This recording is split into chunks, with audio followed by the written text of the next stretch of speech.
Christian Duke, StrengthAddicts.com, brought to you courtesy of IronMagLabs.com, your go-to source for all your bodybuilding and fitness supplements. So, talking about Luimarco's interview with Dave Palumbo just about 3 hours ago, one of the things that I find very interesting in these 2-minute or less videos, because again, I'm trying to do an assessment of a very long interview, over an hour long, and doing it in one video, no one's going to watch that shit.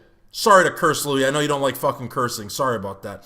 So what's interesting is that for the whole video, Louis has no problem mentioning Chris's technician Aceto, Sadiq Faruqi, John who the fuck is that Romano, Dave Palumbo. He has no issue mentioning any of them, except for Gregg the Ramblin' Freak Valentino. In fact, at 13 minutes 54 seconds, he talks about a guy with oil in his arms.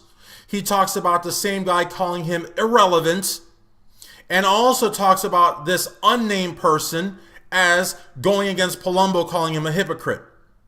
So if you connect all the dots, he is talking about Gregg the Ramblin' Freak Valentino, who never used synthol, but who gets attacked, who gets trolled.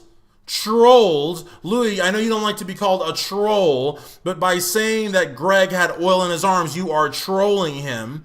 He also called him irrelevant on his initial response video, also called him a has-been. And, and it's interesting because, Gregg seems to think that Luimarco favors a lot of the Kuwaiti set because they're Muslim.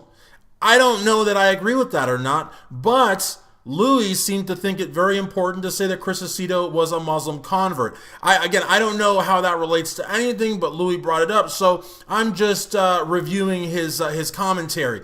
But he absolutely refused to acknowledge Gregg Valentino, refused to call him by name, and said that he would never make a video about him, that he never has made a video about him, and I thought that was incredibly disrespectful considering the fact that there was sort of a reconciliatory tone in this interview between Louis and Dave, and it sure seems to me that the last thing on Louis' mind in terms of Gregg Valentino is peace.